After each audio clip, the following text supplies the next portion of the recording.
بالله من الشيطان الرجيم بسم الله الرحمن الرحيم الحمد لله الذي نور قلوبنا ببلاء الحسين وأخيه وجده وحبيبه وأمه وبنيه وشيخه وموالده وأجل عيوننا ببكاء الحسين في أضائه ومصيبته وجعل هاتين محبتين وسيلة لنا في نيل قربته وتحصيل رحمته ثم الصلاة والسلام على سيد الأنام محبوب المشرقين والمغربين جد الحسن والحسين الذي سمي في السماء أحمد وفي الأرضين بالقاسم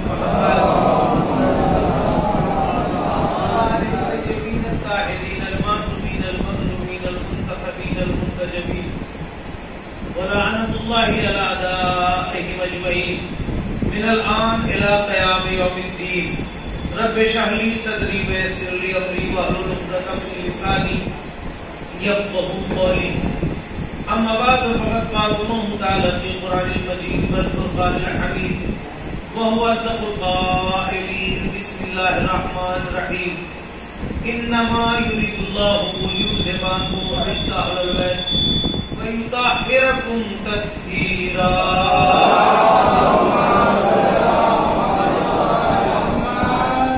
السلام على الحسين وعلى آل الحسين وعلى أولاد الحسين وعلى أصحاب الحسين. سلسلہ کلام آپ حضرات تک محفوظ ہونا چاہیے. جس طریقے سے ہم ایک کے بعد ایک گفتگو کے سلسلے میں داخل ہوتے رہے, گفتگو ہماری ہو رہی تھی آل محمد اور آج کا مسلمان. بہت آسان سے طریقے سے میں نے پیش کیا ہے کہ جہاں سے اسلام شروع ہوا اگر اس بات کو بنیادی طور پہ لے لیا جائے تو مسئلہ حل ہے. اور یہ ممکن بھی نہیں ہے, نہ ہی کوئی ڈاکٹر ایسا بنا آج تک کہ جو اوپر سے علاج کر کے اندر کی بیماریوں کو ختم کر دے, اور نہ ہی یہ کوئی ایسا کلیہ ہے کہ پتوں کو پکڑ کے آپ ساری کی ساری حقیقتوں تک چلے جائیں. جڑ سے کوئی بات سمجھ لے, اور بنیاد اور جڑ اسلام کی میں نے آپ کی خدمت میں پیش کی. سب سے آسان لفظوں میں دعوت ذوالعشیرہ ہے. پہلی بنیاد اور نیو اسلام کی دعوت ذوالعشیرہ ہے. اختتام غدیر ہے. اب اس مسلمان کے مقدر کا میں کیا کروں, سارا تو اسلام یاد رہا, نہ غدیر یاد رہی نہ ذوالعشیرہ یاد رہا. صلوات پڑھے محمد. اب میں کیا کروں, دو ہی تو اصول تھے, دو ہی تو بنیادیں تھی. دونوں بنیادوں میں سے ایک بھی یاد نہ رہی. اگر ایک بھی یاد رہتی تو شاید کسی نتیجے تک پہنچ جاتا, شاید کسی منزل تک پہنچ جاتا, شاید کسی حقیقت تک پہنچ جاتا. ضرورت اس بات کی ہے کہ سر جوڑ کے امت مسلمہ کو یہ فیصلہ کرنا پڑے گا کہ اسلام کہاں سے شروع ہوا, کہاں پر ختم ہوا.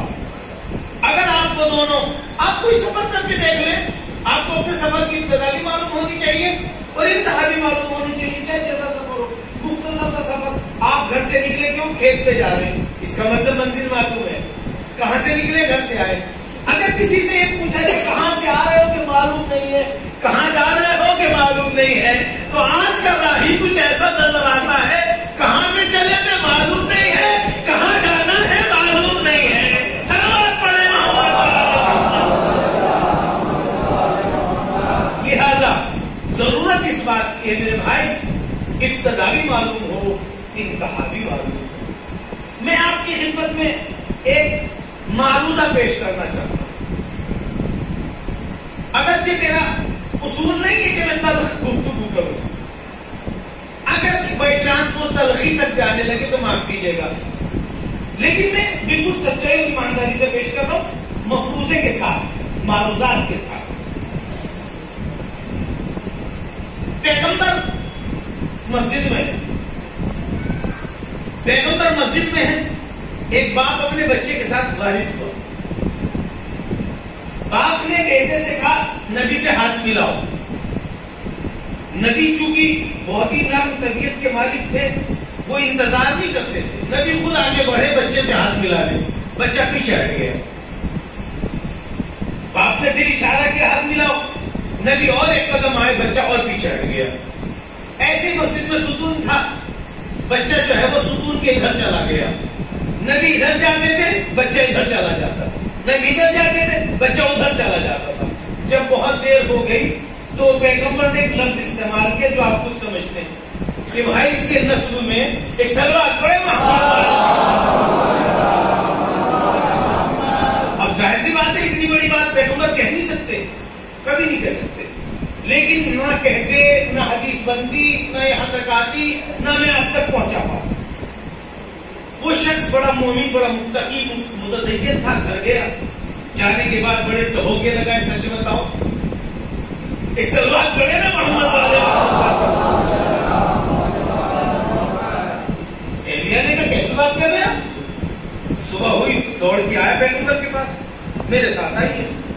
صرف بیدار کرنے کے لیے الفاظ استعمال کیے گئے. تو حضور مجھے اپنی اہلیہ پہ یقین ہے.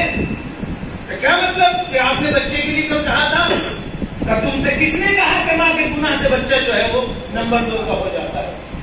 بات واضح ہو رہی ہے کیا کہنا چاہتا ہوں میں؟ تم سے کس نے کہا؟ تو حضور آپ نے تو کل کہا تھا بچے کے بارے میں. تو اس کا مطلب اس کی ماں ذمہ دار کیوں ٹھہرائی گئی؟ میں تو یہی سمجھتا تھا، میں تو حضور یہی سمجھتا تھا. نبی نے کہا اچھا اتنی بڑی غلطی پڑتے تمہیں سر کیوں سمجھا تم نے؟ باپ کے گناہ کے نتیجے میں بھی اولاد ایسی ہوتی ہے. سرکار میں سمجھ نہیں پایا. پیغمبر نے کہا اچھا تمہیں وہ وقت یاد کرو ذرا، فلاں فلاں کھیت سے تمہارا گزر ہو رہا تھا. جی گیا تھا میں. کھیت میں بالیاں تھی کہ ہاں تم نے نوچی، کہ ہاں نوچی. اب جو سے پیچھے اس میں دودھ آیا کہ ہاں آیا. تم نے کھا لیا کہ ہاں کھا. مالک سے اجازت لی تھی؟ کہ نہیں. کہ تو بھی حرام کی جزا کھائی تھی نا. تو جب یہ حرام کی جزا کھائی تھی تو اولاد کیسی ہو جائے گی؟ اچھا سرکار آج میری سمجھ میں یہ بات آئی. توجہ ہے آپ کی. تو نبی کریم نے کوئی پہلو ایسا چھوڑا ہی نہیں. ہم نے ایک ہی کا گلا دبا کے رکھا، تم ذمہ دار، تم ذمہ دار، تم ذمہ دار. تو بعد اسلام بھی مسئلہ یہی ہے، ماں ذمہ دار ہر جگہ نہیں ہے، باپ بھی ذمہ دار ہے.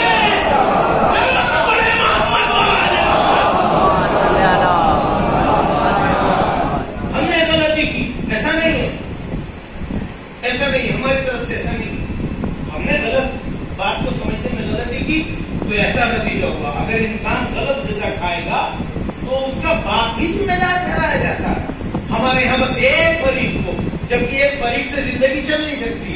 2 فریق ہوتے ہیں تو دونوں فریق کو پاک ہونا چاہیے. یہ بھی پاک ہو، وہ بھی پاک ہو، تب کوئی تیسرا پاک آئے گا.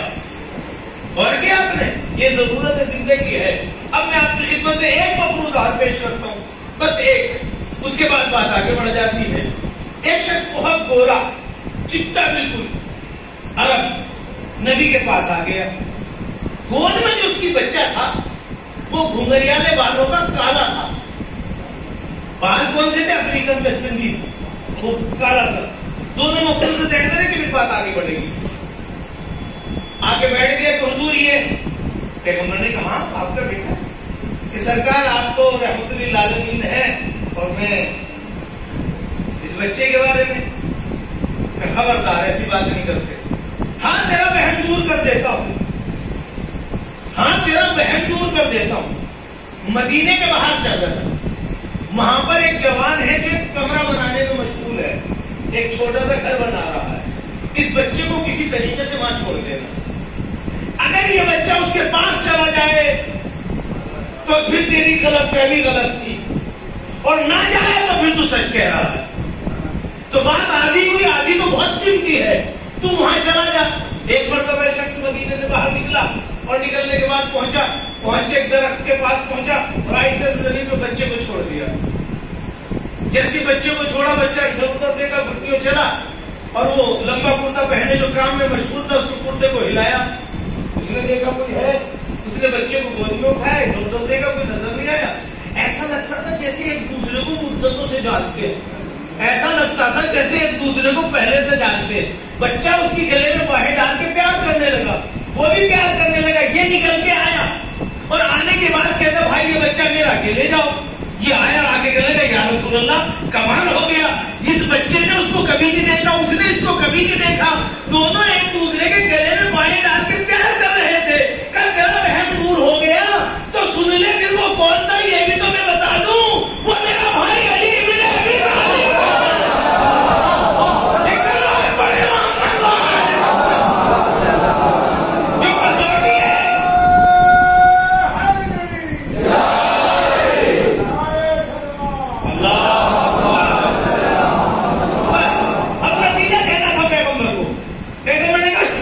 اب تیرے بات سمجھ میں آ گئی، اب بیٹھ جا. بیٹھ گئے. جی حضور. کہنے لگے پیغمبر تم نے اپنے والد دیے کہ جی. دادا کے ہاں. والد کیسے تھے؟ بہت گورے تھے. دادا تو ان سے بھی گورے تھے، پر دادا کہ وہ بھی گورے تھے.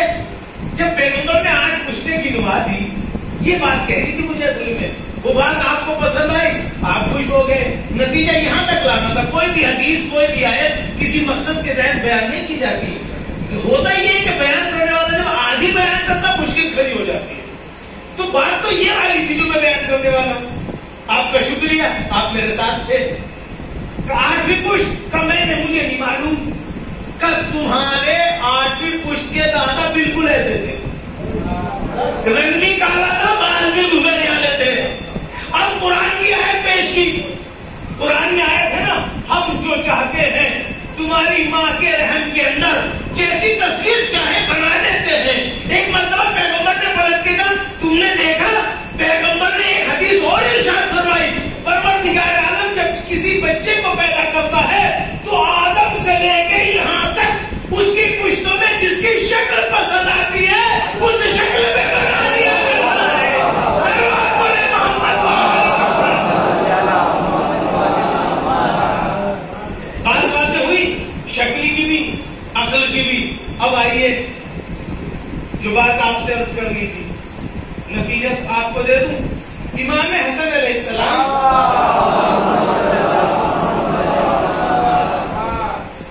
آدھا حصہ اوپر کا پیغمبر سے بہت مشابہ، یہاں تک آپ کو لانا، بہت مشابہ تھا. امام حسین سارے مشابہ تھے، لیکن امام حسن علیہ السلام کا اتنا حصہ بہت مشابہ، اتنا زیادہ مشابہ تھا کہ فوراً پتہ لگ جاتا تھا کہ یہ ان کا بیٹا. اب میں کیا کہوں، قرآن نے بیٹا کہا ہے نا، انشاءاللہ آیتیں آئیں گی ابھی وہ بھی وقت ہے کہ قرآن نے بیٹا کہا ہے. تو یہ مشابہت بہت زیادہ تھی. ایک میں نہیں کہہ رہا ہوں، تاریخ احمدی میں لکھا ہے پیغمبر کی بیٹی جب چلتی تھی بالکل ایسا لگتا تھا جیسے محمد مصطفیٰ چل رہے ہیں. اور کیا آپ نے ابھی آپ سے میں نے مثال پیش کی، پیغمبر نے کہا اللہ دیکھتا ہے آدم سے یہاں تک، جس کو پسند کرتا ہے اس کے اوپر بنا دیتا ہے. تو نسل ابراہیم میں محمد مصطفیٰ سے بہتر تو کوئی تھا نہیں. تو اللہ نے جب ان کو بنانا شروع کیا، علی کو بنایا تو محمد کی طرح، حسن کو بنایا تو محمد کی طرح، حسین کو بنایا تو محمد کی طرح، فاطمہ کو بنایا تو محمد کی طرح. اسی لیے محمد مصطفیٰ کو کہنا پڑا میرا پہلا بھی محمد ہے، میرا حسین بھی محمد ہے، سارے محمد ہے. سلوات پڑھے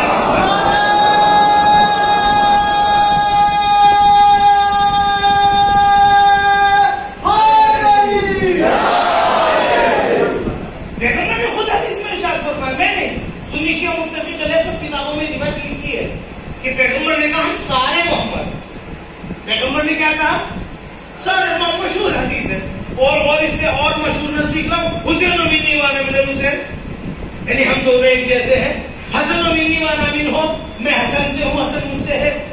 انا و علی من نور واحد، میں اور علی ایک ہی نور سے بنے ہیں. فاطمہ تو بلد و منی، فاطمہ میرا ٹکڑا ہے. اسی لیے جبرائیل کو دھوکہ ہوا.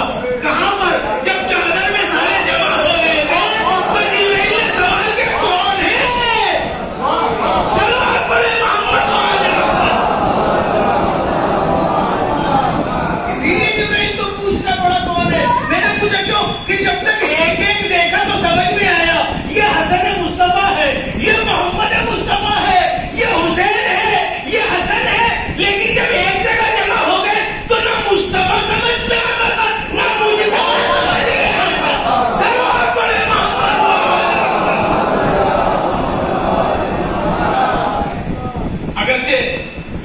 طریقے کے واقعات بہت زیادہ، لیکن ایک منزل پہ لانے کے لیے، میں آپ کو ایک موڑ پہ لانے کے لیے اتنی زحمت دیا. جو بھی ٹیچر ہے میری گفتگو سے ذرا سا متفق ہو. جب ہمارے بچوں کے ایڈمیشن ہوتے ہیں تو کلاس بنتی ہے، اے بی سی ڈی ایف تک بن جاتی ہے. بچے ایک ہی کلاس کا ہے، دو سگے بھائی، ایک سیکشن اے میں ایک بی میں جاتا ہے یا سی میں یا ڈی میں چلا جاتا ہے. یہ ہمارے اسکولوں کا نیم ہے، ساری دنیا میں. یعنی ایک ہی کلاس کے بچوں کی ذہنیت برابر نہیں ہوتی، سب میں کم زیادہ اونچ نیچ ہوتی رہتی ہے، فرق ہوتا ہے.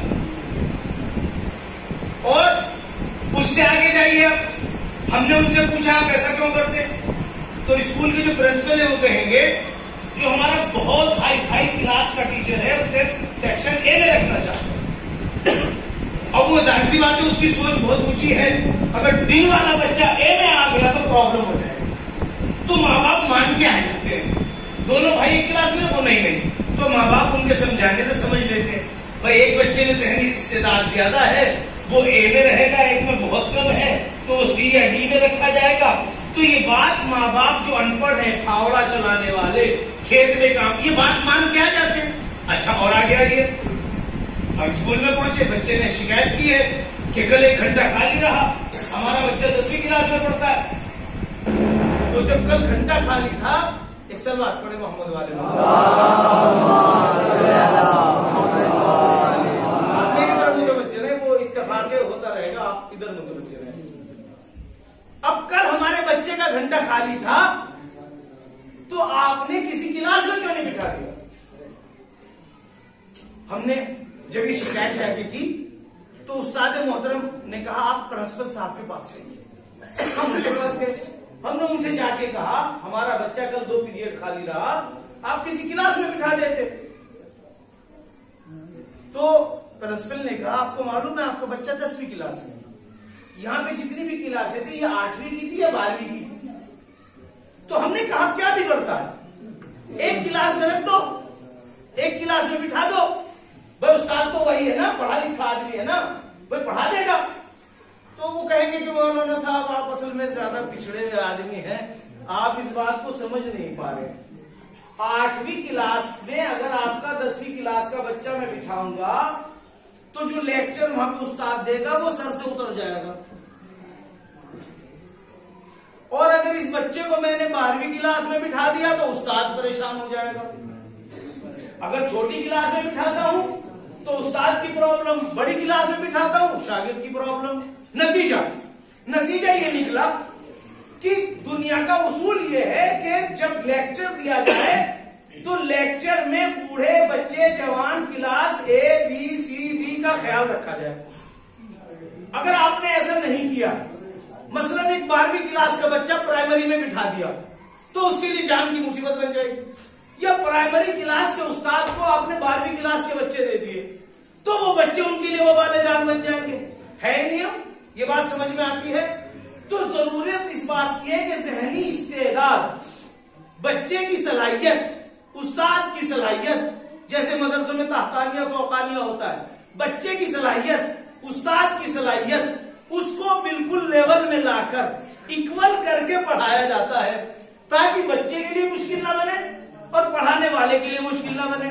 تو کہیں بھی ایک کلاس میں زیادہ طرح کے بچے، زیادہ کوالٹی کے بچے نہیں بٹھائے جا سکتے.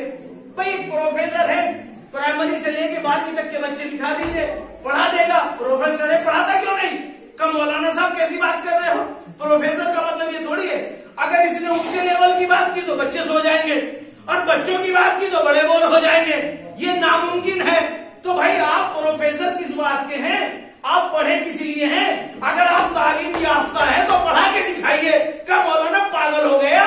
سارے ایک سے ہونے چاہیے تب پڑھا سکتا ہوں، لیکن ایک درسگاہ ایسی ملی، ایک کلاس ایسا ملا، ایک اسکول ایسا ملا جہاں پہ بچے بھی ہوتے ہیں، بڑے بھی ہوتے ہیں، بوڑھے بھی ہوتے ہیں، پڑھے لکھے بھی ہوتے ہیں، ان پڑھ بھی ہوتے ہیں، ٹیچر ایک ہی ہوتا ہے.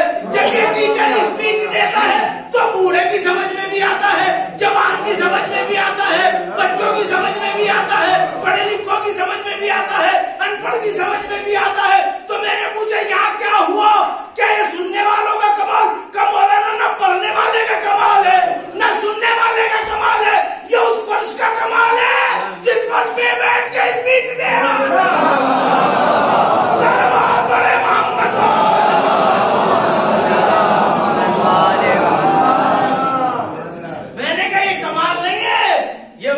حسین کی درسگاہ کا، جس کو کہیں سمجھ میں نہ آئے یہاں آ جاتا ہے. سلوات پڑھے محمد.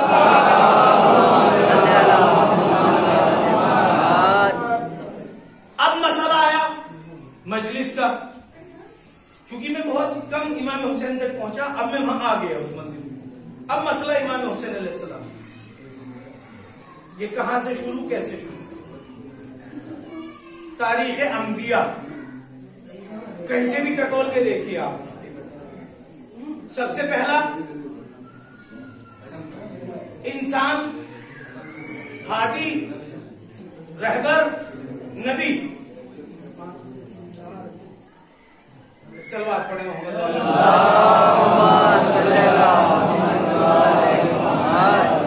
ایک طرف کونے میں کو رکھ دیجیے، روشنی ہو جائے گی، بہت ہے کافی ہمارے لیے.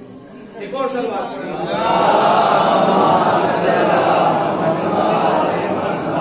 ایک اور سلوات پڑھیں.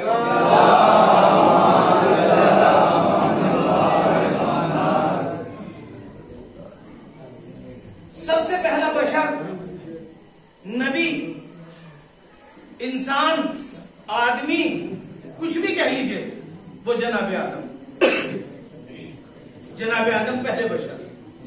جناب آدم چلے، راستے میں انگوٹھا پتھر سے ٹکرایا. جیسے ہی پتھر سے ٹکرایا بیٹھ کے رونے لگے، انگوٹھے سے خون نکلنے لگا، بڑی تکلیف میں تھے. فوراً جبرائیل آ گئے. ایک ہی ساتھی ایسا تھا نا جو آتا جاتا تھا. ابھی آدم اکیلے ہیں تو ایک ہی کو پہچانتے ہیں، وہ ہے جبرائیل. فوراً جبرائیل آ گئے. اب یہ آپ کے اوپر ہے، سمجھیں گے کیسے؟ میرا کام ہے پڑھنا، سمجھنا ہے، یہاں سے آپ کی ذمہ داری. جبرائیل آ گئے. جبرائیل نے کہا جناب آدم سے کیا ہوا؟ کیا انگوٹھے میں ٹھوکر لگی؟ اور ٹھوکر لگنے کے بعد خون نکلنے لگا. کہا بہت درد ہے. کہ ہاں بہت درد ہے. بہت تکلیف ہے. کہ ہاں بہت تکلیف ہے. اچھا. جبرائیل نے کہا معلوم ہے آپ کو کہاں ہے؟ یہ خاص زمین ہے. اللہ آخری زمانے میں ایک نبی بھیجے گا، اس نبی کے ایک نواسا ہوگا. ایک سلوات پڑھے محمد. شاید بتی آئی ہے، جنریٹر تو چلا ہی نہیں ہے. کافی ہے اتنا، ہمارا کام ہوتا رہے گا. روشنی ہو. سلوات پڑھے محمد والا.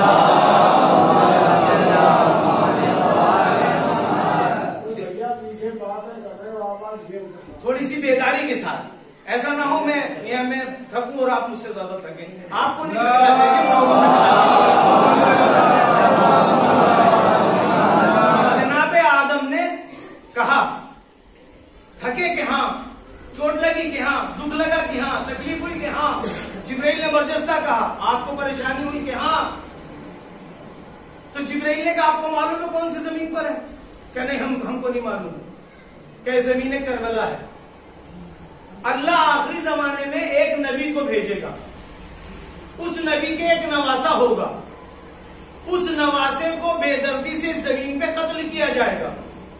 اس کے غم، اس کی مصیبت میں اس نبی کو رونے پر بہت ثواب ملے گا. اللہ چاہتا ہے آپ کو بھی اس ثواب میں شریک کرے. اس لیے یہ خون آپ کے انگوٹھے سے نکلا. یہ خون نکلنا اس بات کی دلیل ہے کہ آپ یہاں پر جب کریا کریں گے یا آپ یہاں پر روئیں گے تو وہ جو آخری نبی کو اس نواسے کی مصیبت میں ثواب ملنے والا ہے، اللہ اس ثواب میں آپ کو شریک کرنے والا ہے. اس لیے آپ کے ساتھ ایسا ہوا. تو میرے دوستوں، میرے عزیزوں، مجلس کسے کہتے ہیں؟ ایک پڑھتا ہے، باقی سنتے ہیں. اس کا مطلب یہ ہے کہ آدم سن رہے تھے، جبرائیل پڑھ رہے تھے، حسین کے فضائل بیان ہو رہے تھے، حسین کے مسائل بیان ہو رہے تھے. یا یوں کہوں دنیا بعد میں چلی ہے، مجلس پہلے ہوئی ہے. سلوات پڑھے محمد.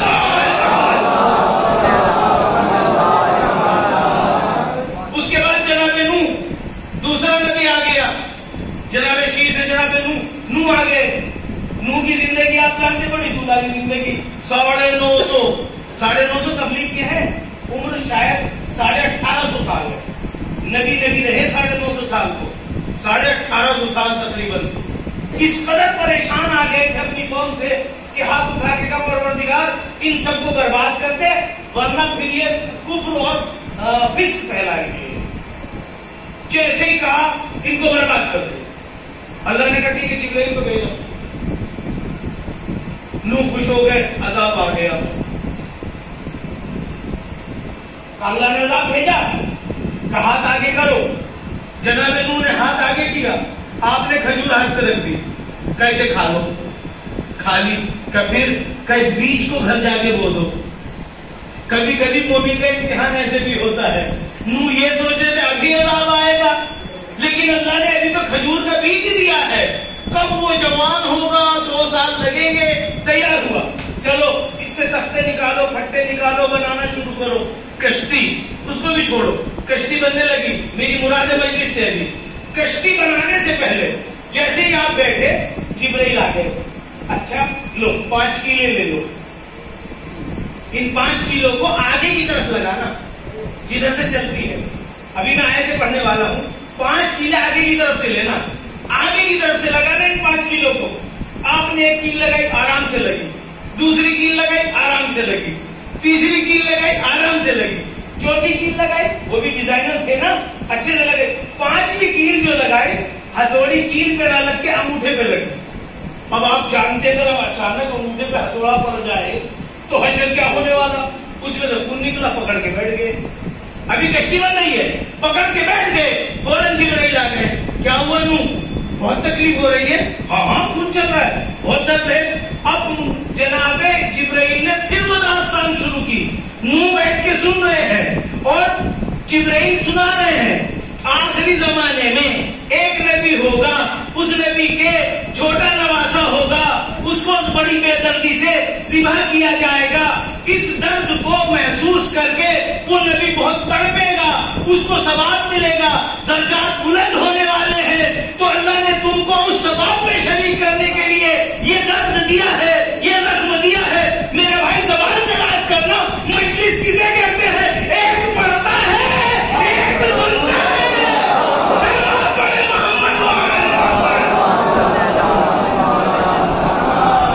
جبرائیل مجلس پڑھ رہے تھے, نوح سن رہے تھے. اب اگر بیدار ہیں آپ, ابھی اتنی آسانی سے میں چھوڑنے والا نہیں ہوں. اگر بیدار ہیں تو جاؤ تمام علماء سے پوچھو. جناب نوح نے کشتی بنائی, کشتی کی تو بہت پرانی ڈیٹیل ہے, بس اتنا سن لو. اللہ نے کہا تھا پوری کائنات غرق کروں گا, پوری دنیا غرق ہوئی. آدم ثانی کو کہا جاتا ہے, ایک آدم وہ تھے, اب آدم ثانی دنیا ختم ہو کے پھر سے بنے گی, تو اکیلے نوح میں تو نہیں بنے گی. تو نوح نے 3 فلور کی کشتی بنائی. نیچے راشن, اوپر حیوان, اس کے اوپر انسان. اور اللہ نے حکم دیا نوح سب جانوروں کا ایک ایک جوڑا لے لو. بات پہنچی میری؟ نہیں پہنچی. سب جانوروں کا ایک ایک جوڑا لے لو. نجس بھی جوڑے لے لو, پاک بھی لے لو, حلال بھی لے لو, حرام بھی لے لو. سب کو لے لو ایک ایک جوڑا. چونکہ جہاں تم اترو گے نا وہاں پھر سے دنیا بسانی ہے, تو وہاں سے بکریاں کہاں سے آئیں گی, گھوڑے کہاں سے آئیں گے, بھیڑیں کہاں سے آئیں گی, ہے نا, پرندے کہاں سے آئیں گے. سب کا ایک ایک جوڑا لے لو. اب اندازہ کیا کتنی بڑی کشتی تھی. 950 سال کی محنت میں جو مسلمان ہوئے 80 لوگ, صرف 80 لوگ مسلمان ہوئے.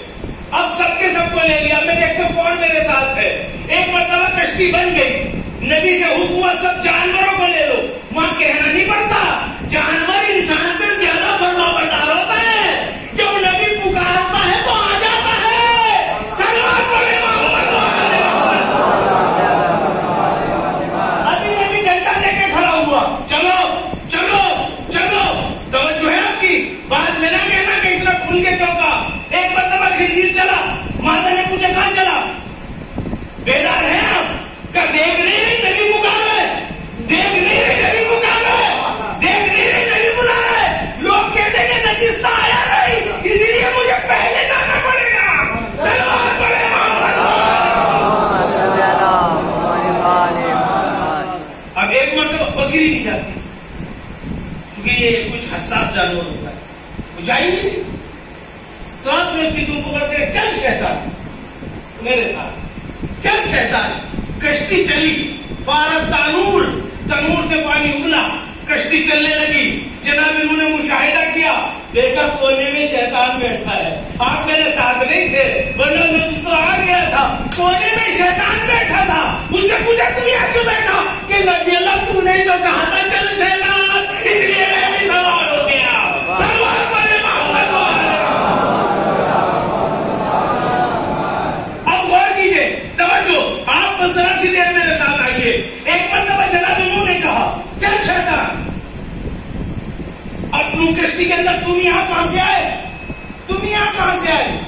تو ایک مرتبہ رو کے کہنے لگا حضور آپ نے کہا تھا نا چل، آپ نے کہا تھا نا چل، آپ نے بلایا تھا نا، آپ نے بلایا تھا نا، تو میں آ گیا۔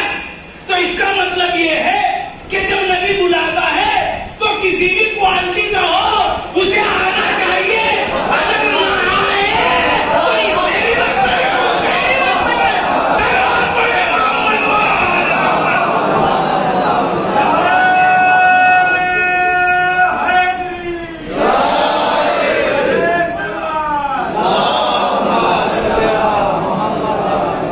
اگر نہ سنے اس سے بھی گیا، اس سے بھی 80 لوگوں کو لے کے نکلے۔ اگرچہ وہ بہت پرانے بحث ہے، میں یہاں رک کے بات کہنا چاہتا ہوں، جناب نوح کی ناانصافی ہو جائے گی اگر وہ بات نہ کہی۔ جب آپ نے کشتی بنائی، بھٹے وٹے چیرے، تو لوگ آپ کو مذاق اڑا۔ اسلام میں مذاق اڑانے کی کوئی جگہ نہیں۔ میرے بچے یاد کر لیں، مذاق بھی اس سے کیا جا سکتا جو برا نہ مانتا ہو۔ اگر آپ کا ایک دوست ہے مذاق کو برا مانتا ہے تو گناہ ہے، حرام ہے۔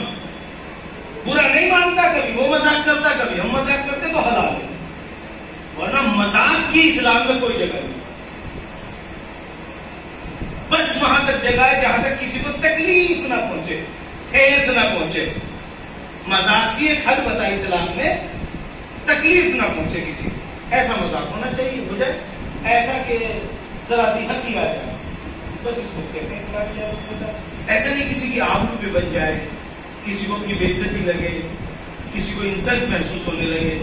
لیکن وہ اتنے کمینے تھے کہ جناب نوح کو ستانے میں انہوں نے حد کر دی، یہاں تک کہ بوڑھے بوڑھے لوگ اپنے بچوں کو گود میں لے کے آتے تھے، اور آنے کے بعد کشتی بناتے ہوئے نوح کو کہتے تھے ہم مر جائیں تو اس کی بات نہ سننا۔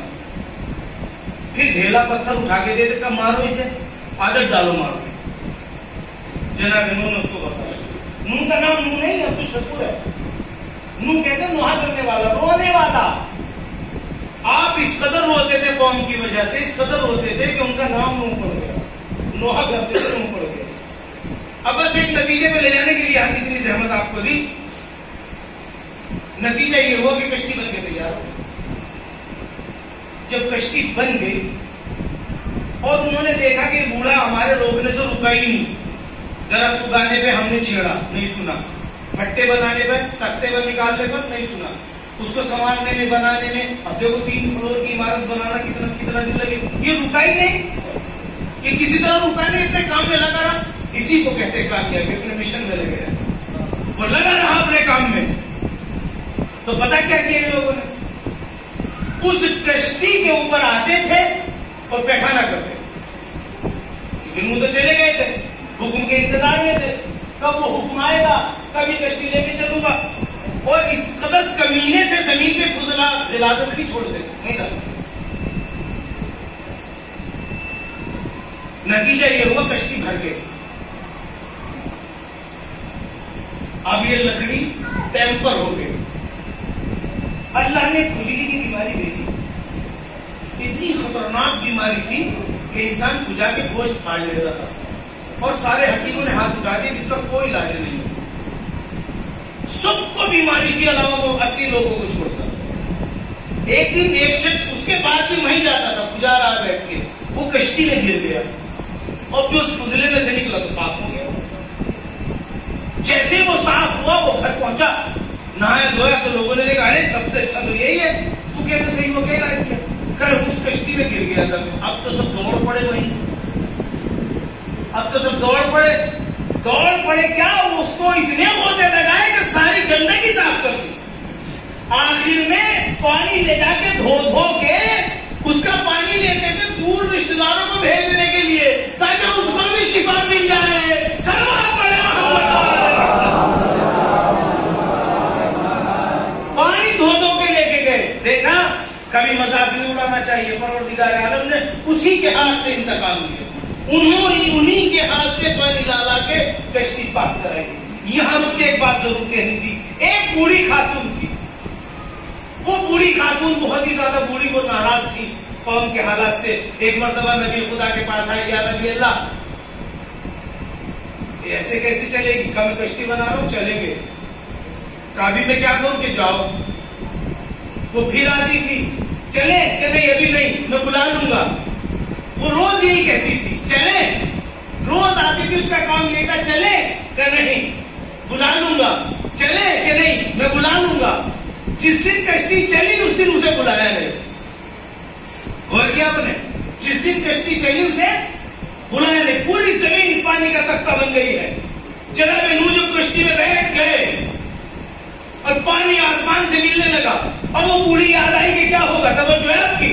اگر کوئی خدا کی قدرت سمجھنا چاہتا ہے تو سمجھنے کی کوشش کرے. ذرا سی دیر میرے ساتھ آ کے کوشش کرے کہ خدا کی قدرت کیسے سمجھی جاتی ہے. زمانہ ہوا پانی کو کشتی نے زمین نے نکلا. زمین پہ کشتی اتری. جناب نوح سب سے پہلے آئے. دیکھا جھوپڑی میں بوڑھی بیٹھی ہے. ساری دنیا ڈوب گئی تھی. خدا پرست نہ ڈوبی. سلوات پڑھے اور جناب نوح گٹری باندھے تیار بیٹھی تھی. دیکھتی بولی چلے. سلوات پڑھے نا محمد والے. بیوی اب تو سب کچھ ہو چکا اب کہاں چلے. یہ بتا پانی باڑ کہ تھوڑی سی بارش آئی تو تھی. تیز تھی بارش تھی. ہاں پانی یہاں تک آ گیا تھا لیکن میں محفوظ بیٹھی ہوں. چلے. سلوات پڑھے محمد والے. یہ ہے اس کی رحمت کے کرج میں. یہ ہے اس کی خدائیت کے کرج میں. اب توجہ رہے. ذرا سا ایک قدم آگے بڑھیے. ایک قدم میرے ساتھ اب آگے آ جائیے. یہ بات تو گزر گئی. اب قرآن کیا کہتا ہے. ہم نے نوح سے کہا وَسْنُ الْفُلْكِ بِأَعْيُنِنَا. اے نوح قرآن کی آیت ہے. وَسْنُ الْفُلْكِ بِأَعْيُنِنَا. ہماری آنکھوں کے سامنے کشتی بنا. اگر آپ میرے ساتھ سنائے تو گفتگو یہاں سے شروع کروں گا. وَسْنُ الْفُلْكِ بِأَعْيُنِنَا. نوح ہماری آنکھوں کے سامنے کشتی بناؤ. ہماری آنکھوں کے سامنے. میری نہیں ہماری آنکھوں کے سامنے. ہماری آنکھوں کے سامنے. یہ راز ایسے نہیں کھلے گا. ذرا سا آگے چل کے آئیے. پیغمبر کے یہاں آئیے. جب 13 رجب کو آئیے. جب نبی نے بھائی کو لیا گود میں باہر نکلے. لوگوں نے پوچھا اس کا ہاتھ کیسا ہے. کہا اللہ کی طرح ہے. آنکھ کیسی ہے. کہ اللہ کی طرح ہے. کان کیسے. کہ اللہ کی طرح ہے. اللہ کہہ رہا میری آنکھوں کے سامنے بنا تو فیصلہ سناؤ نا. کشتی تو بنی کس کی آنکھوں کے سامنے. سلوات پڑھے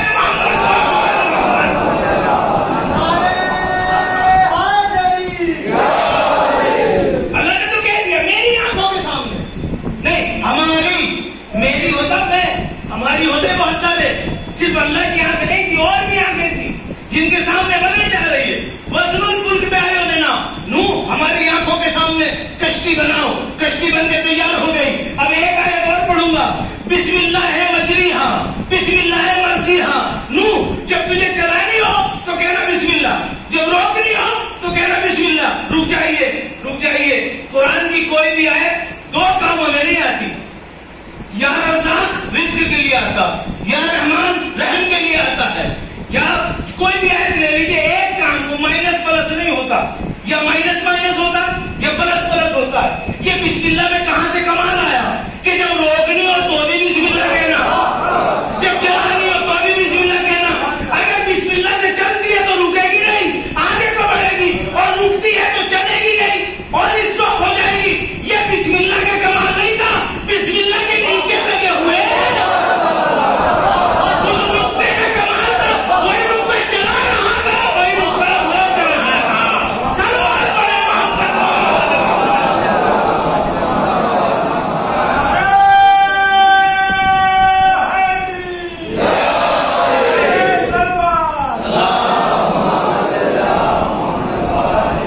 اس کشتی کو بنوانے کے لیے تختے کہاں سے آئے. جنت سے. توجہ ہے. جبرائیل نے آ کے ہتھیلی پہ کھجور رکھی. کھجور کھائے بیج کو بویا درختوں کا. کہاں کا ہے. جنت کا. زندہ باد زندہ باد. کہاں کا درخت. جنت کا. تختے جنت کے. کیلے جنت کی. یہ کشتی نہیں تھی. کشتی نجات تھی. کشتی نہیں کہیے آپ اس کو. کشتی نجات کہیے. تو کشتی نجات میں کیلے جنت کی. تختے جنت کے. پھٹے جنت کے. معمار مزدور جنت کا. اب سمجھ میں. اب پیغمبر نے حدیث ارشاد فرمائی مثل اہل بیتی کسفینۃ نوح. میرے اہل بیت کی مثال نوح کی کشتی جیسی ہے. تو بھائی جب نوح کی کشتی میں سامان جنت کا لگے گا تو محمد کی کشتی میں کوئی غیر معصوم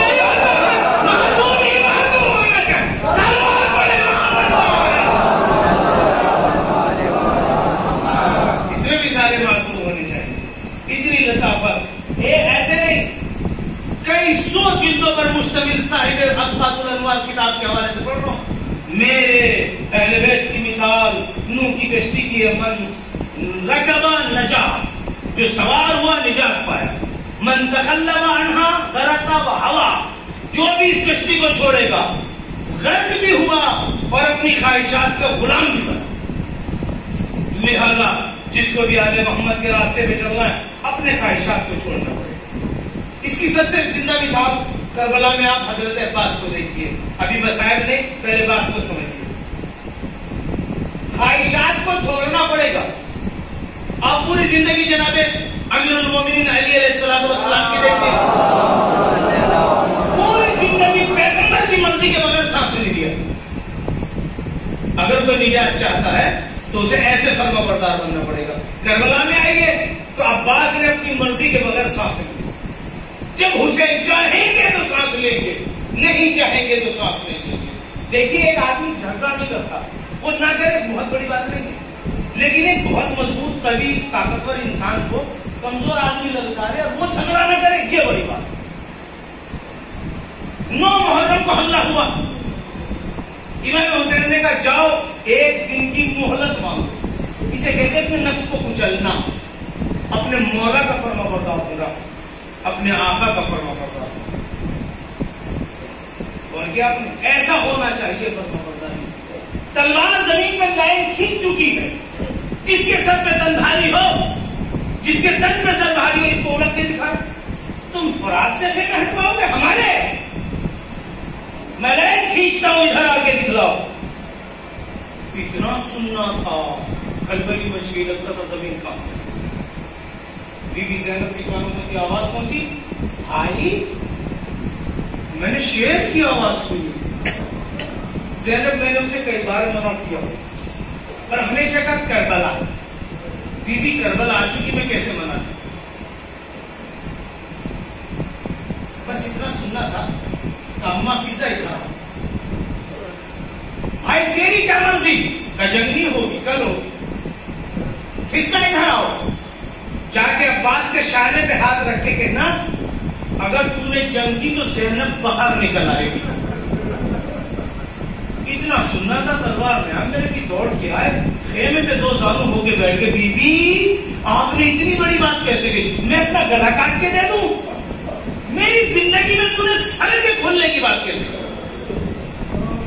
آپ کو معلوم ہے امام حسن کے جنازے میں تیر لگے. یہ 11 برس کا 22 کرا دوڑتا ہوا گھر آیا, تلوار کو دیوار سے اتارا, جانے کا ارادہ کیا بھی دروازے تک. پیچھے سے زینب کی آواز آئی, عباس. پیر وہی رکے, الٹے پیروں آ گئے. واپس آ کے تلوار دونوں قدموں میں رکھے گا. بی بی جب تو کہے گی میں رک جاؤں گا, آج جانے دے, آج جانے دے, جب تو کہے گی رک جاؤں آج جانے دے. کیوں میرے شیر, کیا ہوا. آقا حسن کے جنازے میں 72 تیر لگے.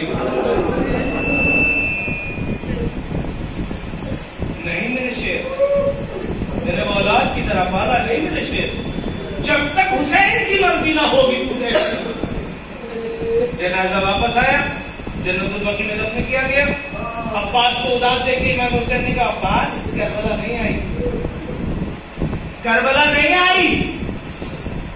اب عباس خاموش ہو گئے. انہوں نے راستہ روکا.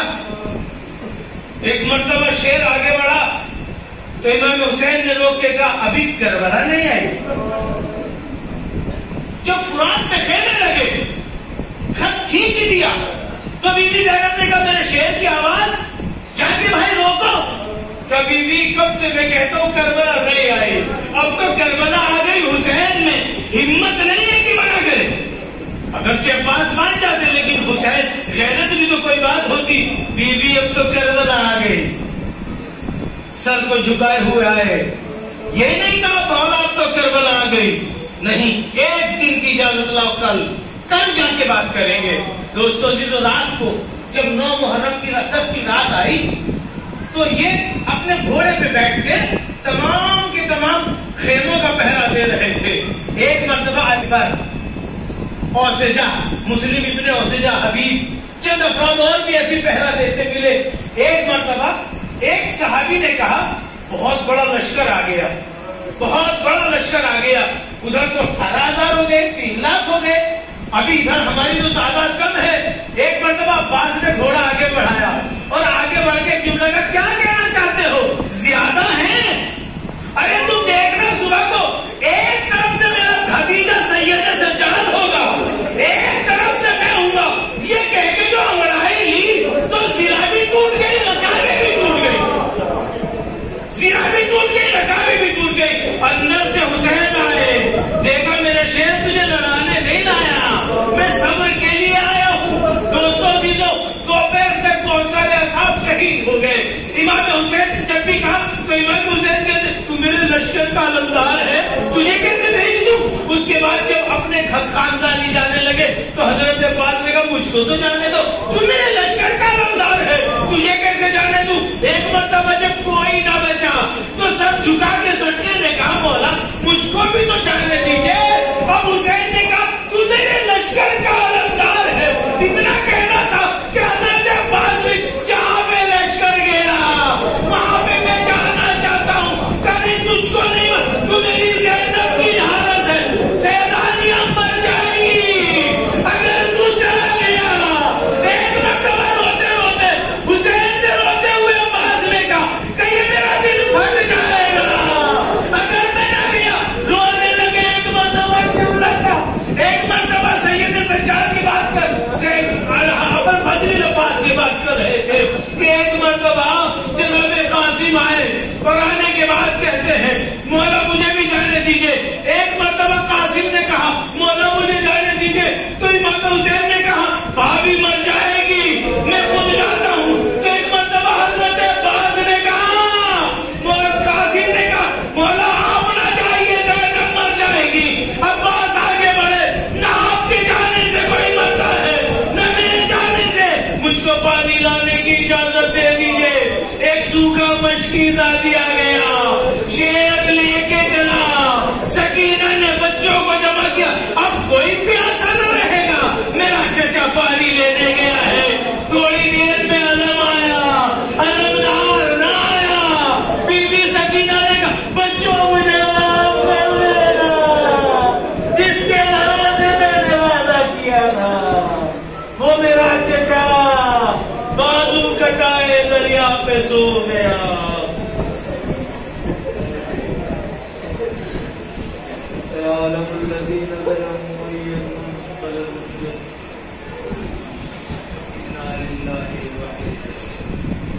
الہی برحمت محمد والے محمد بے اولاد کو اولاد عطا فرما، مقروض کو سب دوش فرما، بے گھر کو گھر عطا فرما، جو مومنین و مومنات ہوئی احتجاج کی مغفرت فرما. بحق محمد والے محمد جو بے گھر ہے انہیں گھر عطا فرما، جو بچے بچیاں پڑھنے میں مشغول ہیں کامیابی کا عطا فرما. پرچم اسلام کو سر بلند فرما، پرچم کفر کو سر بلند فرما. اسلام اور پرچم اسلام کو دوبارہ ان مجلسوں کے بارے سے حضرت کے ظہور میں تاجیل فرما. منگول میں وقت میں شمار ربنا تقبل منا انك انت السميع العليم والحمد لله رب العالمين.